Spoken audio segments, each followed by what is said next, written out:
Dios para obrar en la historia. Pero es que, o sea, si dicen eso, podrían decir cualquier cosa de cualquier parte de la palabra.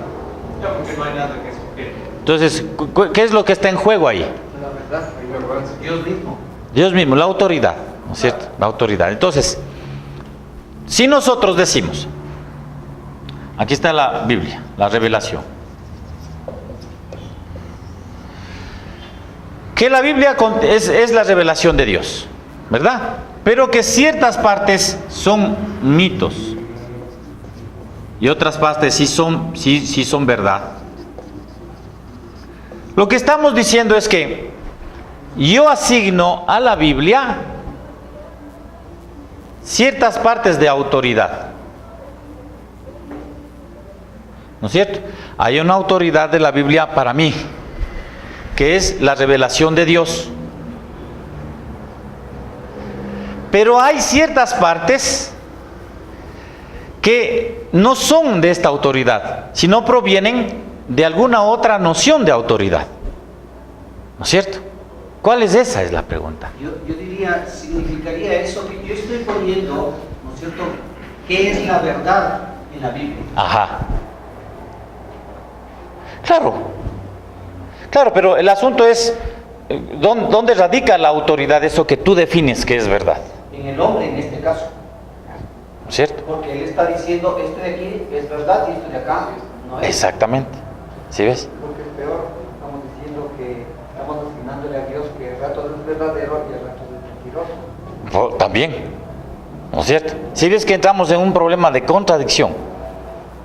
Cuando nosotros no aceptamos la Biblia como revelación de Dios plenaria, el todo y sus partes.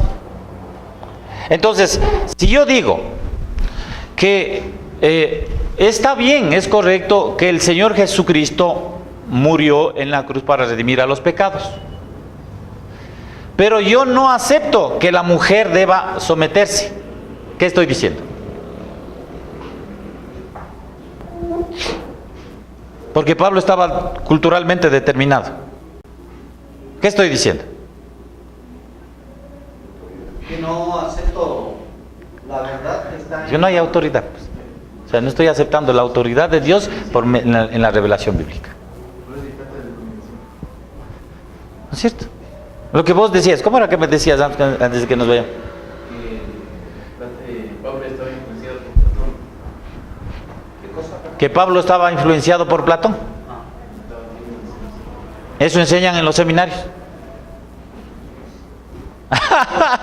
No están enseñando en las aulas, están enseñando en los seminarios. Cosa que completamente extraña, o sea, ni siquiera hay una evaluación. Es que no leen, pues ese es el problema. No, una evaluación crítica de Es mentira. lo que están diciendo, porque muchas de las cosas que Pablo habla en los evangelios van en contra de el platonismo. Porque, y de otras ideologías, filosofías del tiempo, porque en ese tiempo era donde estaba más viviendo. Entonces, Ahora también. o sea, Claro. decir que él era de esos, o sea, él si fuera influenciado por Platón, él hubiera sido como estos que eran medio místicos, que decían que Cristo era un fantasma. Hubiera sido eso, porque para ellos son una mezcla de el platonismo con la que es mezclar. Por eso decir que... Pero ahí está el problema, pero ese es en eso estamos ahora. Yo te digo, y otra vez, por eso insisto, esto no se enseña fuera de la iglesia, se enseña dentro de la iglesia. Entonces, por eso es que la doctrina de la Biblia y tu percepción acerca de lo que es la Biblia es crucial. Porque si decimos nosotros que la antropología, ahí puedes incluir la cultura, la sociología, la filosofía, todo. En la noción bíblica del hombre es la cristología la que define lo que es. Pero si tú haces a un lado la revelación bíblica en Cristo y en la Escritura, en ese momento tú quedas expuesto a considerar lo que es y lo que no es según tu propio criterio. Y no hay criterio de moral autoexistente en el hombre. No hay.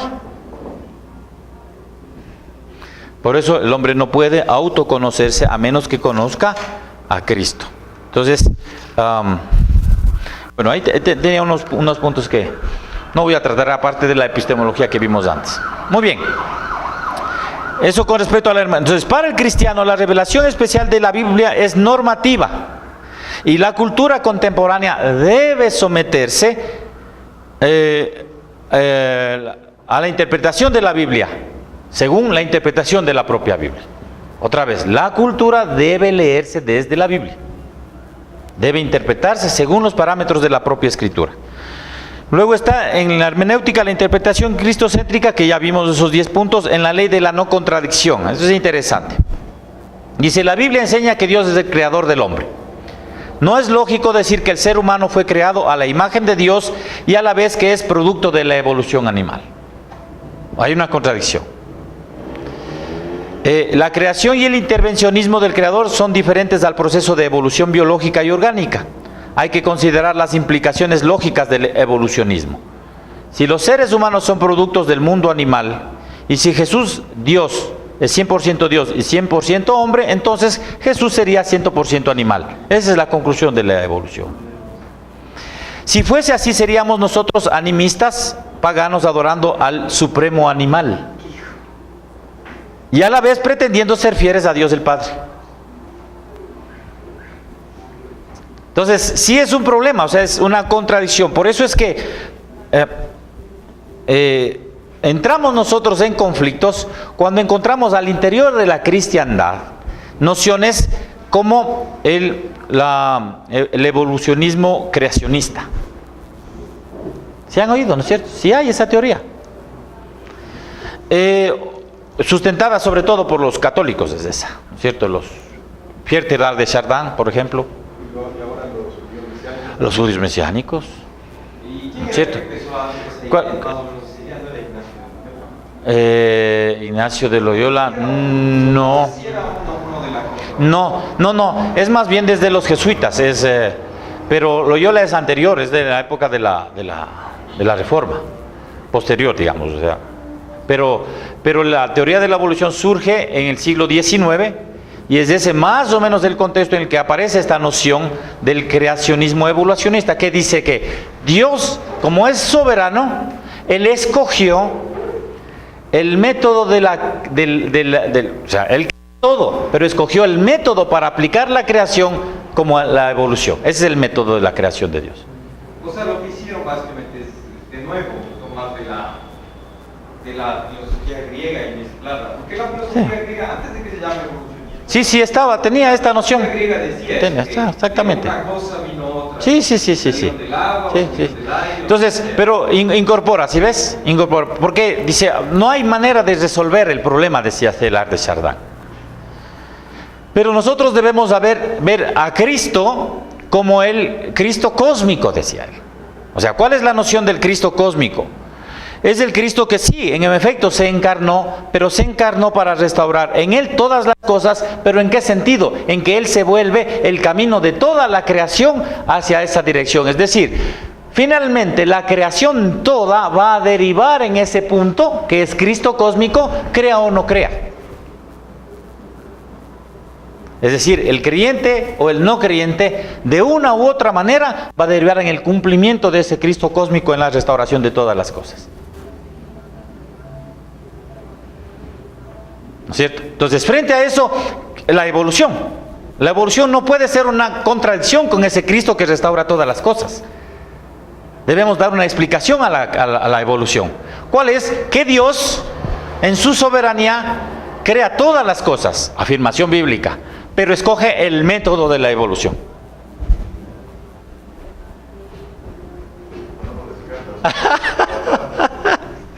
Exactamente, ¿no es cierto? Muy bien. La base griega, muy bien, entonces seguimos, ¿no es cierto? Y hablamos nosotros ese es un método de interpretación bíblica, ¿cierto? Es de hermenéutica.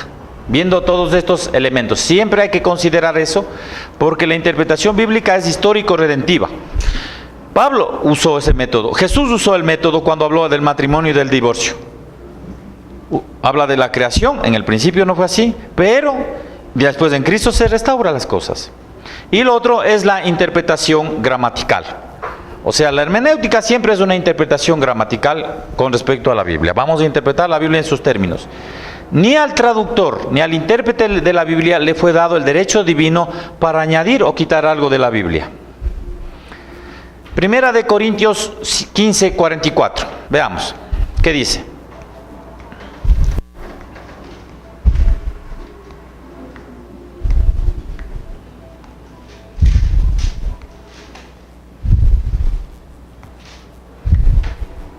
Se siembra cuerpo animal, resucitará cuerpo espiritual. Hay cuerpo animal y hay cuerpo espiritual. Muy bien. Ahora, si alguien tiene, por favor, la NBI, ¿quién tiene? ¿Nadie tiene la NBI? Se siembra un cuerpo natural, resucita un cuerpo espiritual. Si hay un cuerpo natural, también hay un cuerpo espiritual. ¿Cuál es la diferencia? ¿No es cierto? Natural y animal. O sea, la Reina Valera traduce esta palabra. Soma, Sikon. Sichon. Es así, ¿no es cierto? Sí, Sichikon. Sichikon. Ese es en el griego. Soma, Sichikon. Entonces, la Reina Valera le dice cuerpo animal. Y la NBI le dice cuerpo no, natural. ¿Cuál es el correcto?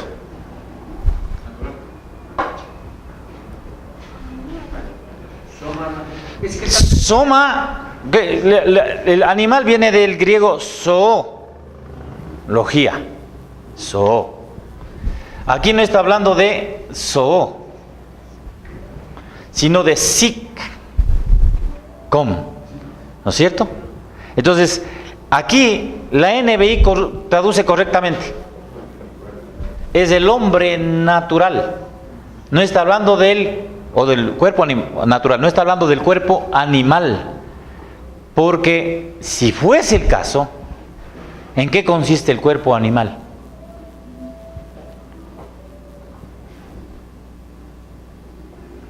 No existe. Claro, o sea, ahí pueden encontrar, No existe. Claro, o sea, ahí pueden encontrar en esta teoría, Exactamente. esta teoría mezclada. Vamos a encontrar un respaldo para decir que el hombre es un animal desarrollado. Eso es como que les da el pie para... ¿Sí ves? Tal vez el sentido está en el hecho de la palabra animal de aquí. Tiene que ver en el hecho pecador más bien. No, verás. No, por una razón. O sea, por eso es que estoy utilizando el griego. ¿Ve? Está hablando soma, sichikon. Está hablando de psiquis, de mente, del alma, del espíritu, ¿no es cierto? Con el cual nosotros nacemos naturalmente. No está hablando del su animal, del zoo animal. No está hablando de eso. Además, no, verás, además yo no sé por qué es... Yo supongo que debe ser una influencia ética, tal vez, o de otra filosofía, pero no podemos nosotros referirnos al pecado como algo animal. Los animales no pecan. Exactamente. ¿Sí ves? O sea, hay una serie de derivaciones, implicaciones alrededor de la interpretación. Entonces, también la Reina Valera tiene problemas con las traducciones. Y cuando Pablo está hablando aquí en el contexto de la resurrección de Cristo, Peor todavía. por eso digo, entonces es más lógico, digamos, hablar del cuerpo Natural. Exactamente, del hombre natural, como nacemos nosotros, porque está refiriéndose a Cristo. Perdón, en el texto está suchicom. Ah, sí, chico, sí. Es de psique, ajá, de psique. Ajá, sí, exacto, de psique. Muy bien, ¿sí ve? Entonces ahí está. O sea, cuando nosotros hablamos de antropología bíblica, vamos a tomar en cuenta la hermenéutica. Y parte de la hermenéutica es la interpretación literal. Por eso tenemos que hacer el esfuerzo de hacer correcta la interpretación con los términos en los que fue escrito el texto, para derivar las implicaciones para la vida del hombre, para la antropología. Muy bien. Antropología y sociología. Es el último tema del primer capítulo del autor. Dice, la antropología bíblica y cristiana interpreta de manera diferente las estadísticas como la interpretan los humanistas evolucionistas. Por ejemplo, dice, el cristiano considera a los niños no nacidos como seres humanos. Cuando son abortados se pierde una vida. Entonces dice, por ejemplo, en los Estados Unidos el promedio del infanticidio es 7% comparada con la tasa de nacimientos. Hay un 7% de infanticidio. Cuando se incluye el aborto como parte del infanticidio, el promedio sube al 39.2%. Es un peligro ser un niño en los Estados Unidos, dice. Si una nación permite la matanza de los niños no nacidos, obviamente hay más recursos para los que sobreviven. Puede ser que esta sea la motivación para el aborto en naciones capitalistas o comunistas.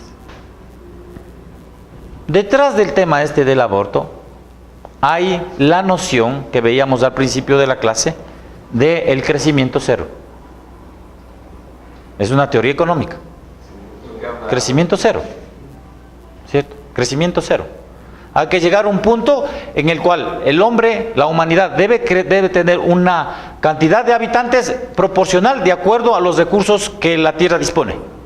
Ese es el ideal. Y ahora sobramos muchos. Claro, claro. O sea, como te digo, tienes que volver a leer lo que dijo Adam Smith, claro, esas nociones vienen del... Dice solo se justifica, dice, hay que matar, hay que hacer quemar a la gente. Dice, hay países elogiados por los logros en la salud y en la educación pública. Pero cuando se ven las estadísticas de los abortos provocados en relación a los reportes del bienestar infantil, salta a la vista que tales lugares son más peligrosos para un niño y su posibilidad de sobrevivencia que muchas naciones en desarrollo. Es decir, hay una buena educación, pero hay hartos abortos. Vean Finlandia, vean la Europa. Tienen todo, buena educación, hay un desarrollo sano para los niños que están... Pero ¿a costa de qué? De los abortos. Ya no tienen hijos. Son culturas que no tienen futuro.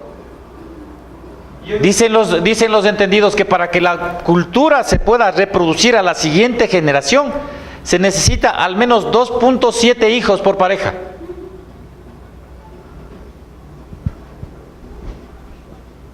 Fred ha superado la prueba. Yo diría de los que quedan, ni siquiera es un crecimiento bueno. Claro, sí, evidentemente. Con lo que enseña a donde cuidan a los niños después de la escuela, después del colegio, o sea, están enseñando las cosas. Claro, entonces por eso es que la antropología y la sociología están conectadas. Si ves, estamos hablando de la sociedad cuando hablamos del hombre. Como cuando piensas de esa manera del hombre, se deriva en la comprensión de cómo va a ser la sociedad. Y está ligado. Una sociedad basada en los principios bíblicos es una sociedad basada en la antropología bíblica, es una sociedad que tiene esperanza para la sociedad. Para sí misma, para sus hijos, para su cultura. Hay esperanza. En España el promedio por hijos es 1.3 por pareja. En España el promedio es de 1.3 hijos por cada pareja. Es un país que no tiene futuro. Por eso es que los europeos están preocupados cuando vienen las olas migratorias de África y de los países musulmanes, y estos tienen 7, 8 hijos por pareja. O sea, solamente ver eso ya sabemos a dónde va a parar Europa. Pasa nada. Y recuerda también con lo que se mencionó antes del renacimiento del Islam. Simplemente es la forma de traer a la historia de nuevo el nuevo califato. Sí, y ellos, y la noción de la imposición de la cultura islámica es esa. Ellos claramente les dicen: nosotros vamos a tener los hijos que ustedes no tienen y vamos a ocupar su país.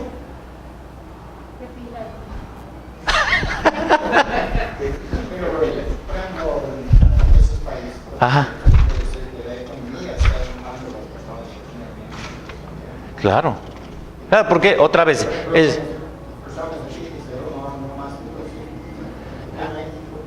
Claro. ¿Pero por qué? Es la pregunta. Oh, sí. Claro. Claro. Claro, ellos deciden no tener más hijos. ¿Por qué? Porque no les alcanza la plata. Hay presiones económicas también, es indudable, ¿no es cierto? Pero hay falta de fe también, pues. Ah, sí, no, y no más hijos. Ahora tienen perros. Ese es el problema. Y ahora nosotros estamos viviendo también eso. Es que nosotros somos simplemente un eco de lo que está ocurriendo allá. O sea, aquí es lo mismo. Se tarda el matrimonio. Cuando hay el matrimonio, se tardan los hijos, si es que vienen los hijos. Y lamentablemente. Y está Lamentablemente. en oposición de lo que dice el Señor. Cuando dice, tus hijos no son tuyos, son míos. Más todavía. Pero está en desobediencia del mandamiento en la creación fundacional. Multiplícate y señorea. No, es que. Claro, y tú te puedes pensar en esto de los recursos y hablando de nivel solo, digamos, al sistema solar. Recursos hay para regalar. Y ya vamos a hablar, claro, ya vamos a hablar de la adopción. En este libro del conocimiento de Dios, Parker, no me acuerdo en qué capítulo, él justamente dice que la comodidad, refiriéndose incluso a cristianos, ¿no? La comodidad en la que los cristianos estamos acostumbrados solamente lleva algo que es la falta de fe. Y podría incluirse justamente este hecho. Claro, es falta de fe, pues. ¿O acaso el Señor no es el proveedor de sus hijos? Entonces, no se olviden, por lo menos 2.7 hijos por pareja. Por lo menos. Si usted no tiene 2.7, está en pecado. Entonces, se puede resolver. Se puede resolver. Si tiene uno, todavía puede adoptar dos. 2.7 y un perrito. Dos y un perrito así. Muy bien. Entonces, hasta aquí la primera parte, ¿no es cierto? Con respecto a qué es el hombre, en términos de cómo desde la antropología bíblica tomamos en cuenta la interpretación bíblica y la interpretación cristocéntrica del hombre. Ahora vamos a un tema que es complejo aquí. El hombre y la creación. La tesis es: el ser humano fue hecho a la imagen de Dios como una persona integral del cuerpo y espíritu, un ser material e inmaterial en relación con Dios, su prójimo, consigo mismo y la creación. Déjeme ver, yo tenía aquí unos puntos porque aquí empieza el debate, ¿verdad? Muy bien. Imagen de Dios. Fuimos hechos a imagen de Dios. Los teólogos suelen usar el imago Dei, un término técnico para referirse a eso, imago Dei. Establecer que somos hechos a la imagen de Dios, es decir, no somos animales, no somos ángeles, ni somos hechos a la imagen de nosotros mismos, es esencial para nuestro concepto sobre la humanidad. Sproul decía: nosotros mismos somos del polvo, sin embargo Dios nos ha asignado un valor y prestigio increíble como sus criaturas hechas a su imagen. La creencia que somos hechos a la imagen de los animales es evolucionismo, y la creencia que somos hechos a la imagen de los ángeles es parte de la nueva era y el monismo. La creencia que somos hechos a la imagen del hombre es humanismo. Por tanto, el hombre es un ser muy especial, como dice, no tanto porque es diferente a los animales, sino porque es semejante a Dios. El ser humano no es Dios. La definición de Dios y la ley de no contradicción no permite que existan dos dioses. Ahora vamos a ver, ¿qué significa ser la imagen de Dios? ¿Qué es la imagen de Dios? Ya decimos nosotros que cuando preguntamos qué es el hombre, decimos el hombre es Cristo. ¿Qué es la imagen de Dios? La imagen de Dios es plenamente Cristo, indudablemente, ¿no es cierto?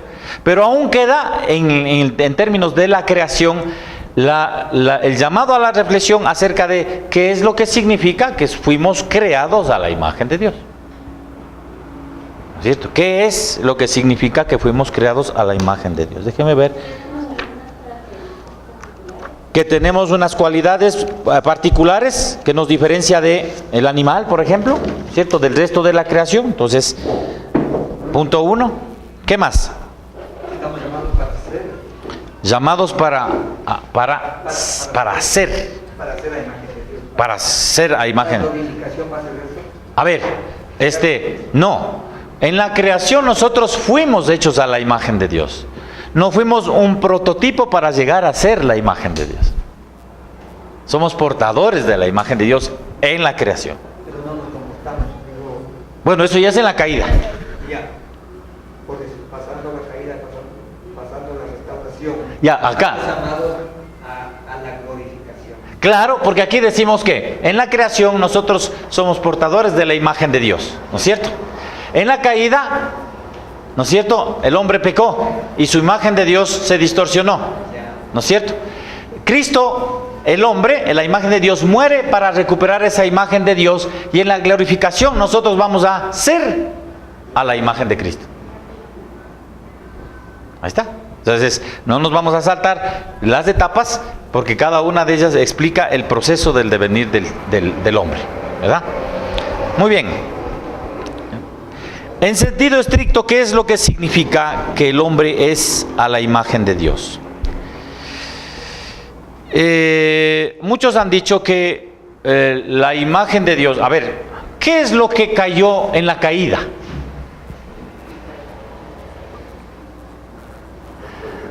La autoridad, Santidad. la santidad, perdimos la santidad, la enemistad, ocurrió la enemistad. ¿Qué es lo que cayó en la caída? El espíritu, el cuerpo, ¿qué es lo que cayó? ¿Qué cayó? ¿Qué cayó? La imagen de Dios cayó. Ahora, ¿qué significa eso? Lo que me acuerdo que dice que si comían iban a morir, y no solo hablaba en el sentido de que iban a morir físicamente, sino que cuando iban a comer iban a morir. Entonces, ahí hasta donde dice, yo me acuerdo de que el espíritu sin Cristo está muerto. Entonces, el ser humano está muerto. Ajá. Murió su espíritu. Claro, entonces murió su espíritu. Está muerto espiritualmente con la caída. Y hasta donde, digamos, el cuerpo. Lo que, no sé si eso, digamos, calza con lo que dicen los salmos, lo que dice que el ser humano es polvo y regresa al polvo. Ahí regresa al polvo. Porque si el espíritu está muerto, no es nada. Pero el hombre fue creado en la imagen de Dios y fue mandado a hacer esas cosas. Después del diluvio fue el mismo mandato al hombre. Pues no cree que perdimos toda la imagen de Dios. Ya. Ajá. Pero aquí estamos mandados para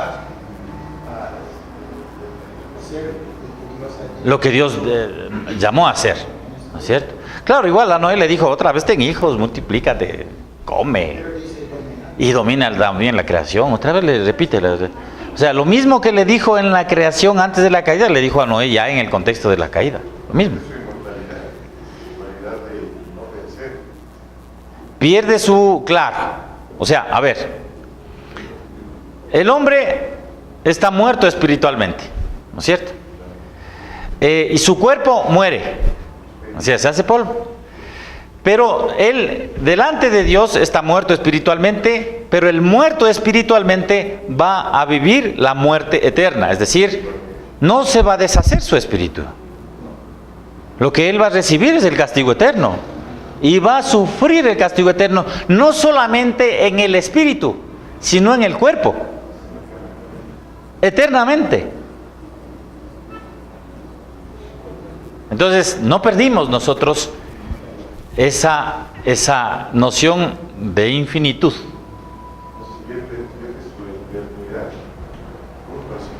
Claro, lo que perdió fue la relación con Dios, que es la muerte espiritual. Por eso es que Cristo nos reconcilia. Exacto. Claro, entonces, no nos olvidemos, o sea, lo que muere no es la noción de la muerte, de dejar de tener existencia vital el espíritu.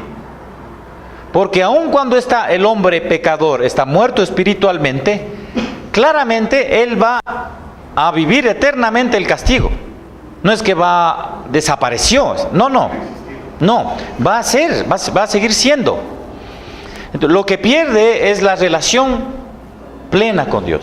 O sea, simplemente ahí sí está muerto. Es lo que es la muerte espiritual.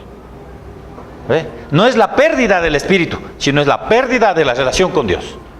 Porque somos personas, hermanos, digamos, espirituales, porque Claro, solamente no podemos cambiar este estado exactamente. hasta que el Espíritu nos Exactamente. Para los elegidos. ¿Cierto? Para los elegidos. Entonces, pero nuevamente, todavía no resolvemos el problema. ¿Qué es la imagen de Dios? ¿No es cierto? A imagen de Dios los creó, varón y hembra los creó. Entonces, en el sentido estricto, bueno, aquí hay alguna serie de debates. Yo quisiera referirme a lo que dice Cornelio y a lo que dice también otro autor al propósito de la imagen de Dios, a ver cómo les parece, porque hay un debate alrededor de esto. Sí, Cornelio dice, en el sentido estricto, la imagen de Dios en el hombre es su vida sagrada, la justicia y santidad y verdad. Esa es la imagen de Dios, porque eso es lo que perdimos, ¿sí ve? Perdimos la justicia, perdimos la santidad, perdimos la verdad.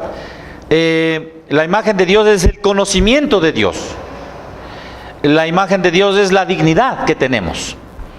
Y la imagen de Dios es lo que decimos, que Jesús es la imagen perfecta de Dios. Y la vida del creyente es ser conformado a la imagen de Cristo, ¿verdad? Entonces, en eso decimos que está contenida la idea de la imagen de Dios. Ahora, en sentido general, dice él, Dios es grande y por eso su imagen también tiene que ser generalizada. No se trata de reducir a Dios a la imagen de Dios en el ser humano. Más bien al contrario, sobre esta base bíblica se puede ver la grandeza de Dios en los seres humanos. Dice, en la imagen de Dios, en el hombre se expresan todas las dimensiones del ser humano. Facultades físicas, mentales, espirituales, relacionales y funcionales. Y vamos a ver más luego de eso. Pero hasta ahí hago la reflexión con respecto a lo de Cornelio. Entonces, otros autores dicen que la imagen de Dios es su moral. El sentido del bien y del mal. Eso perdimos en la caída. No creo que perdimos. Sabemos bien, solo que no lo hacemos. No podemos. Claro, no podemos. Pero también la Escritura dice que nosotros no sabemos. Estamos perdidos. Por eso es. Porque si supiésemos, sabríamos. Pero no sabemos. Estamos perdidos. Pero lo que está diciendo los autores es que cuando dice creó a la imagen de Dios los creó, varón y hembra los creó, esa imagen de Dios se refiere al sentido moral. O sea, la imagen de Dios es la noción moral. Es lo que dicen algunos autores. En fin, ahí está el debate. Pero vamos a ver lo que dice este otro autor. Dice, la Biblia dice que Dios creó al hombre, Génesis 1:27, a su imagen, y repite, a su imagen, léele 1:27, repite 2 veces.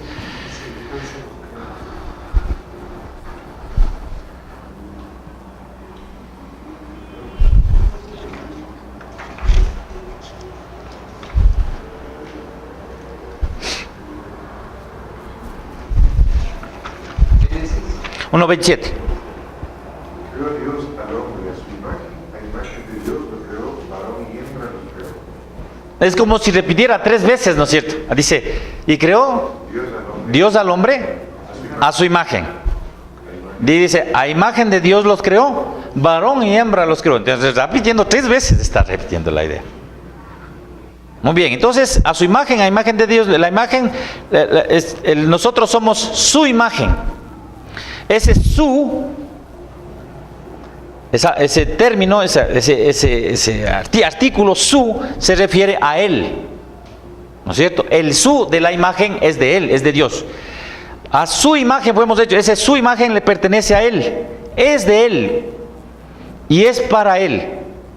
Entonces cuando dice a su imagen lo creó, se está hablando del hombre, a su imagen, dice ese su es por referencia a Dios, es por pertenencia a Dios y es por destino de Dios, le pertenece a Él. Entonces esa imagen que nosotros tenemos de Dios no es nuestra, es de Dios, porque es su imagen. Primer punto. ¿cierto? Por eso es que nosotros no podemos explicar nuestra imagen. ¿Sí ves? Porque es el su de Dios. ¿No es cierto? No podemos explicar nuestra imagen. O sea, porque es la imagen de Dios. Es de Él. Creó Dios al hombre a su imagen. Entonces, el su es de Él. No es nuestra. Entonces, por eso es que tenemos esas complejidades para tratar de entender.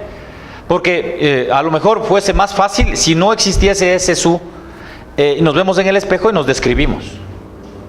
Pero ahí nos cosificamos porque dejamos de ser cuando nos describimos. Sí, Fred.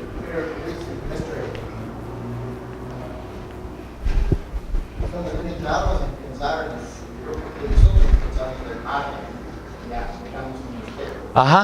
Entonces, se refleja quienes nosotros somos físicamente. Ajá. Pero Dios creó a nosotros en su imagen, así que tenemos su característica, su carácter.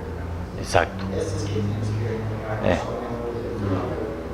Claro. Entonces, pero es importante definir el tema de la imagen. Porque la imagen siempre tenemos nosotros una noción física, de lo físico. ¿No es cierto? O sea, creemos que la imagen es lo físico. Y ahí nosotros entramos en problemas.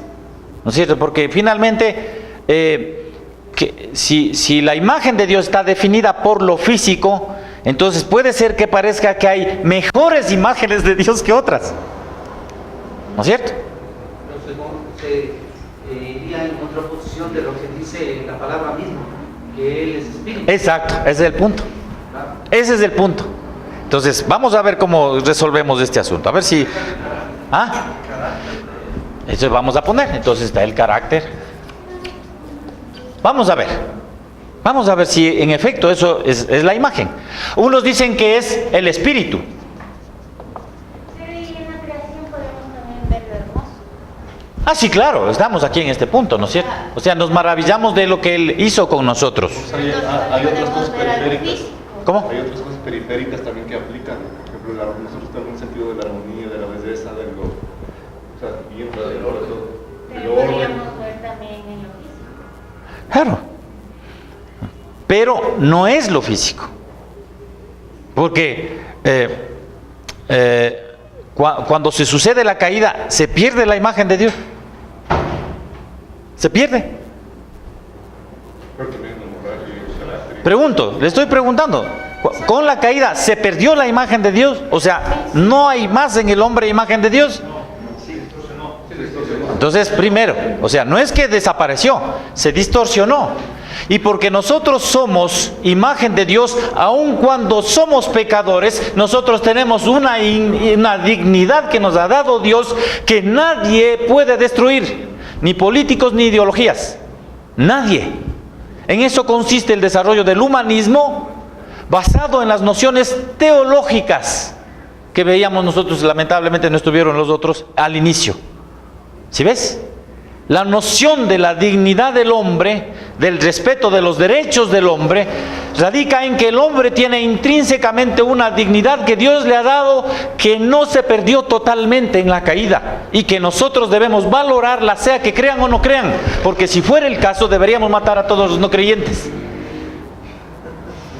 Ya es lo que hace el Islam. Exactamente. ¿Sí ves?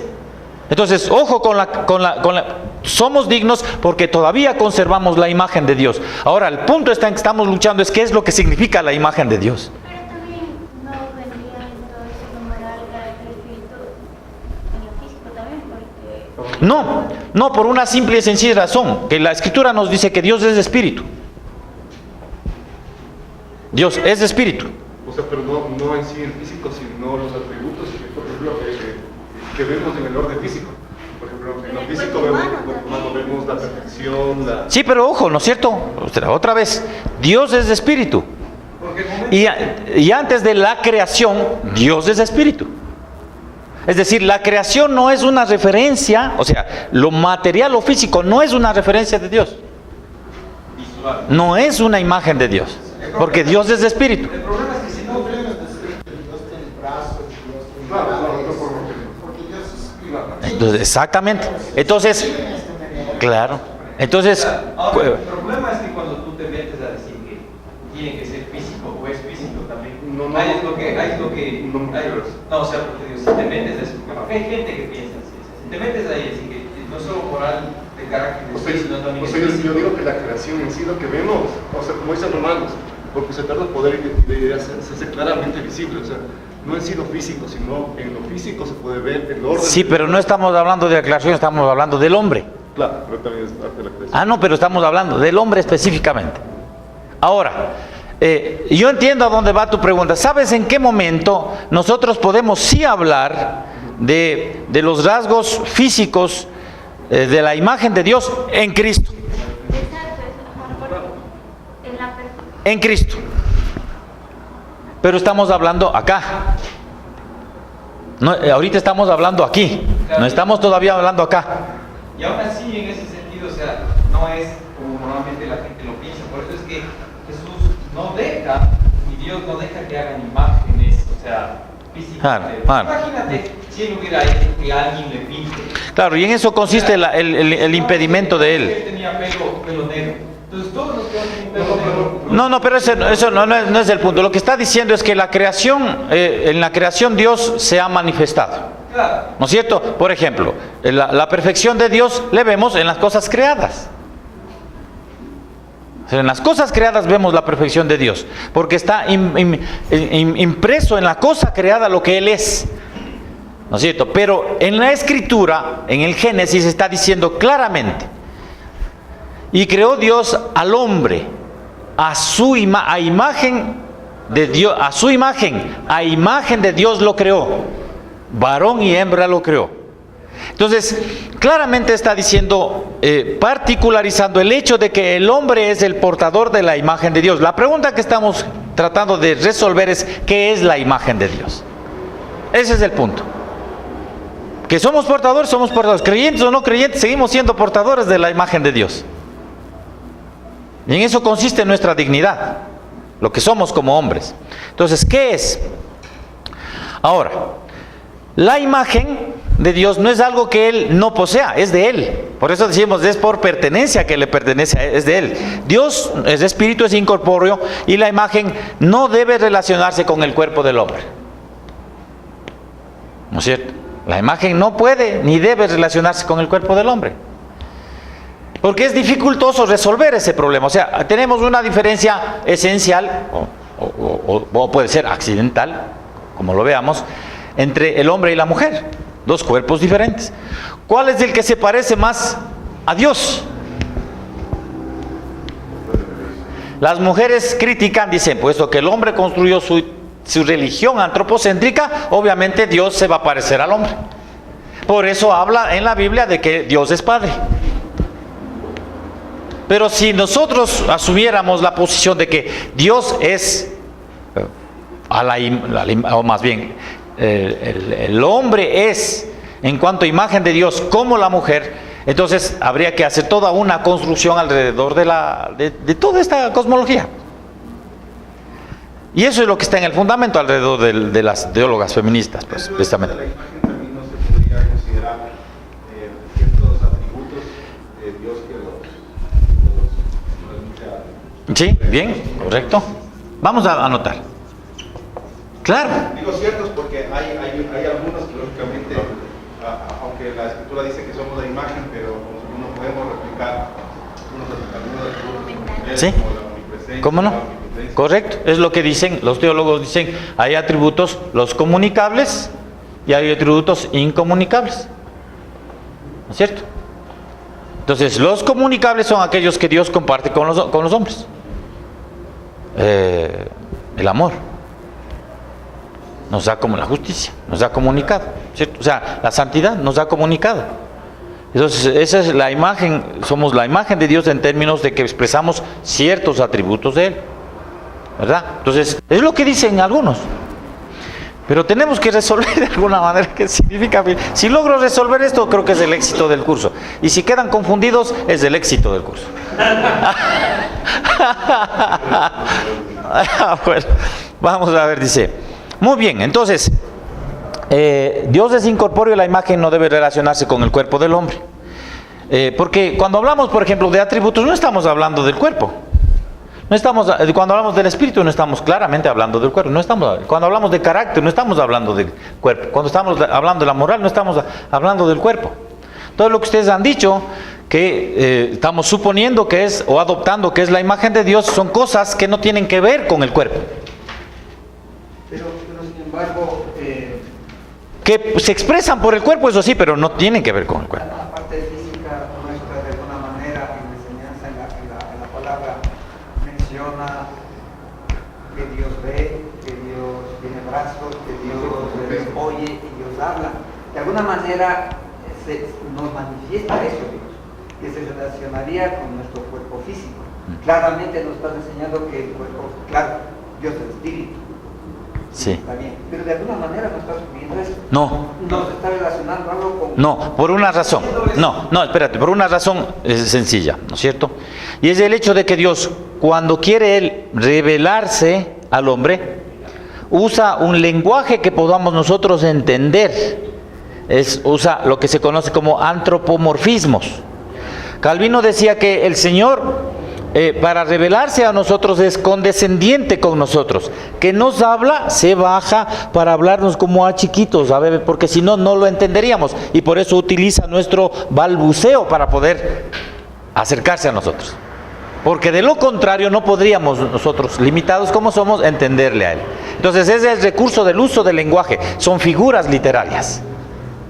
Eso es, no porque el uso de las figuras literarias referidas a ciertas partes del hombre esté indicando que la imagen de Dios está reflejándose de esa manera, porque en ese momento estás reduciendo al hombre, reduciendo a Dios en ciertos elementos antropocéntricos, y eso ya es idolatría, ¿no es cierto? Por eso la prohibición de hacer imagen de Dios. Porque no podemos, no solamente porque es una prohibición de que no debemos hacerlo, sino porque simplemente no podemos, porque la imagen de Dios es el hombre y no hay otra imagen de Dios. En este punto no sería la imagen de Dios Cristo mismo, como dice que habíamos... Claro, es lo que estamos diciendo, ¿no es cierto? La imagen de Dios. Pero otra vez, eso nos dice el apóstol Pablo aquí. ¿No es cierto? En este momento de la historia de la redención, no nos olvidemos. O sea, sí apuntamos así, aquí claramente se apunta acá, obviamente. ¿No es cierto? Se sucede la caída, y en fin, está apuntando, porque todo está señalando, por eso es el plan de Dios. Sin embargo, hay estas etapas de la historia de la redención. Entonces vamos a respetar como etapas esas. Entonces hay cierta explicación en el momento de la creación que debemos entenderla para ver cómo es que el Señor restaura pues al hombre. Porque mientras más comprendemos cómo es que Dios creó al hombre, más nos sorprendemos, pero de manera negativa, con respecto a la caída. ¿Sí ves? Porque realmente la caída fue tan brutal que se necesitó de Dios mismo para poder ser rescatados. Sí, Fred. Llegar a Cristo también. Tenemos este pensamiento, no sé quién me error, pero Dios es 100% Cristo, pero Dios también hombre. Cristo, sí. Por ejemplo, Cristo se cansó, pero Dios no cansa. Exacto.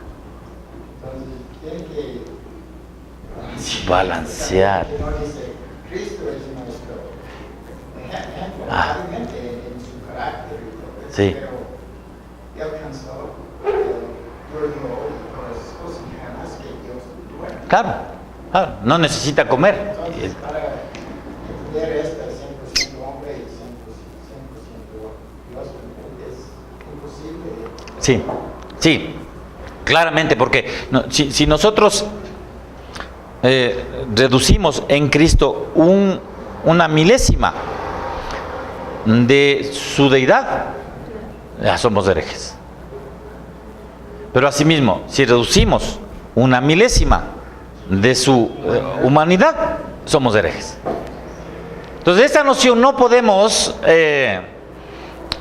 dilucidarla, o sea, simplemente es un milagro y debemos aceptarlo como la revelación de Dios. Él es así, Él es. No sé si ustedes se acuerdan, pero en el curso de bibliología yo había señalado con respecto a la Biblia, y se puede aplicar claramente con respecto a Cristo, que a veces nosotros queremos poner límites y decimos, Dios es uno. Digo, Cristo es 100% Dios y 100% hombre. Y queremos poner límites a esto, cuando en realidad no hay límite. Simplemente Él es. O sea, ¿dónde empieza y dónde termina que Jesús es Dios? No sabemos. ¿Dónde empieza y dónde termina la humanidad? No sabemos. Él fue 100% Dios, 100% hombre. No es 100% Dios más 100% hombre, total 200%. No es. No es. ¿Sí ves? Exactamente. Eso es.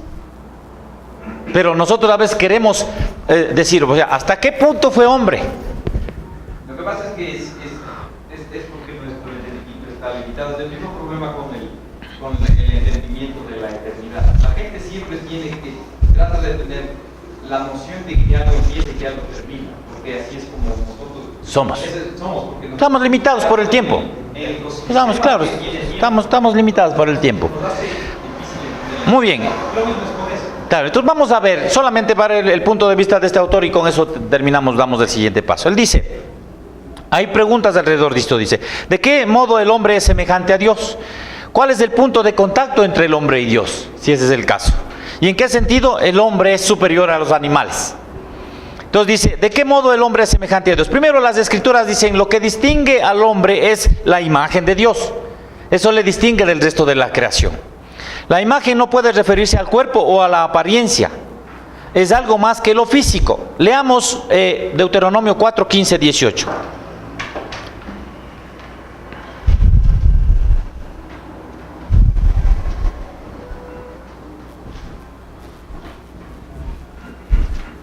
El día que el Señor les habló desde el fuego, ustedes no dieron ninguna figura.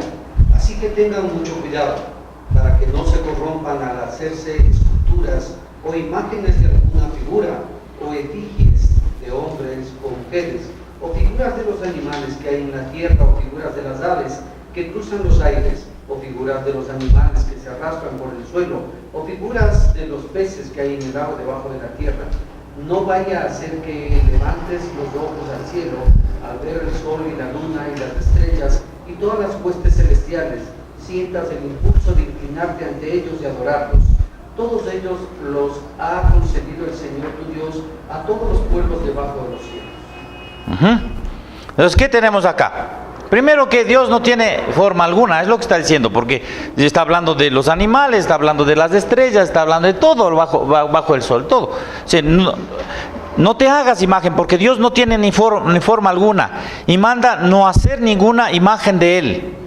Tampoco tiene cuerpo o apariencia de hombre. ¿Cierto? No tiene apariencia de hombre, no se puede hacer imagen de Él. Ahora, el texto bíblico está señalando que no se puede hacer la imagen de Dios, pero lo que está diciendo es en términos intelectuales. El texto bíblico está hablando en palabras. ¿Sí ves? El versículo que nosotros leímos son palabras para que nosotros entendamos que no se puede hacer la imagen de Dios. El texto bíblico lo que nos está diciendo, o más bien, el texto bíblico lo que está es apelando a qué en nosotros, para que entendamos por qué no hay que hacer imagen de Dios. ¿A qué está apelando el texto bíblico? No hay que hacer imágenes de Dios, o tratar de hacer imágenes de Dios, porque la imagen de... Sí, pero ¿a qué está apelando? Intelectualmente. Exactamente. ¿No es cierto? Está apelando a nuestra razón. Claro. Está haciendo proposiciones acá. El texto bíblico siempre es proposicional, y cuando es proposicional está hablando a nuestra mente. Está tratando de hacernos entender a nosotros lo que es Dios y lo que no es Dios. ¿Sí está claro el punto? Está haciendo esa distinción. Todo lo que tú ves, todo eso no es. Por eso no te hagas imagen de Dios, porque Dios no es eso en palabras. Entonces, claro, lo que decía el Carlitos estaría fuera de lo que... Es lo que está diciendo. Es lo que está diciendo. Está diciendo, no imagines a Dios. Claro, o sea, no fabriques imágenes. O sea, ni siquiera mentales. Ni siquiera mentales. Porque cuando está hablando del texto no le está diciendo, tú conoces este animal, no te hagas. Tú conoces este astro, no te hagas. No, está hablando con palabras proposicionales para que nosotros podamos entender que Dios no es eso. Y que entendamos también que Dios es otra cosa. Por eso ni siquiera sería de Jesús. O sea, ni siquiera la persona de... Por eso no se puede hacer imágenes ni de Jesús, pues. Obvio. Y él no dejó imagen. Porque, o sea, la gente No hay cómo. Entonces, si ves, o sea, apuntamos acá. Pero ¿cuál es el punto? Que el texto bíblico es proposicional intelectual. Para que nosotros en esa dimensión intelectual entendamos quién es Dios. Por eso es que los animales no se comparan al hombre. Porque los animales no van a poder entender esto. Entonces hay una distinción entre los animales creados y el hombre, que es su capacidad de entender, de hacer teología, por ejemplo. De pensar teológicamente. Eso los animales no hacen. Pero pensar teológicamente, pensar sobre Dios, eso solo lo hace el hombre. ¿Por qué? Porque es portador de la imagen del hombre. Su mente, dada por Dios, su capacidad de razonamiento, le permite a él entender a Dios. Está capacitado para entender a Dios en la creación. Después en la caída se distorsiona eso, indudablemente. Muy bien. Ahora, las similitudes entre el cuerpo humano y el cuerpo de los animales implica, porque hay similitudes, ¿no es cierto? Entonces hay vitalidad, respiran, comen, etcétera. Hay similitudes, pero el punto está en que esas similitudes implican diseño común, pero no descendencia común. Es importante. Veamos, por ejemplo, cómo el Señor hizo a los animales y cómo hizo a los hombres. Dice el Señor que creó a los animales y los animales estuvieron ahí, fueron hechos. No encontramos ahí que cogió un poco de lodo, hizo como plastilina, hizo un león. No encontramos eso.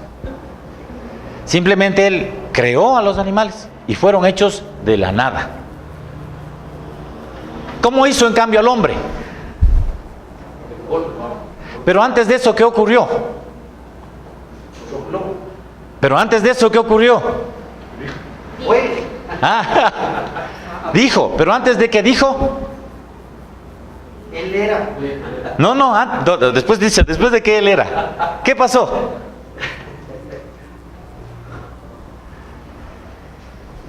Hagamos, ¿qué significa ese hagamos? ¿No es cierto? Hubo un concilio ahí, porque es plural. El hagamos. No dijo voy a hacer, dijo hagamos. Hay un concilio, el primer concilio.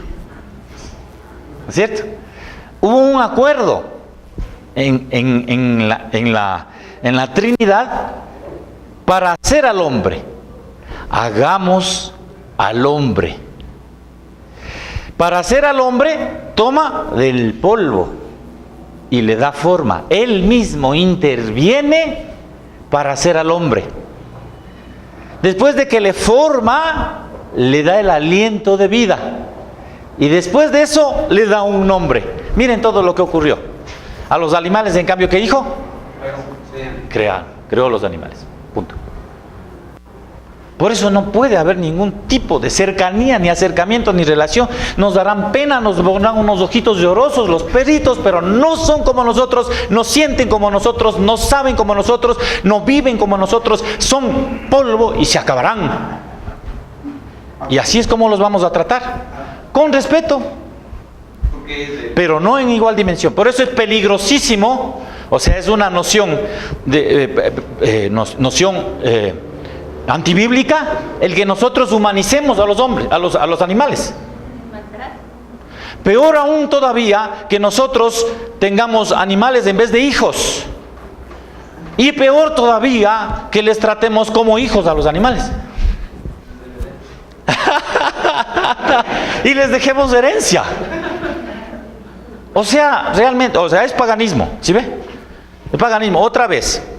Lo que decíamos antes, cuando nosotros hablamos de que la Biblia es la norma de fe y conducta para nosotros en todo y en sus partes, también en nuestro trato con los animales, en nuestra concepción de los animales y del hombre, debemos ser bíblicos.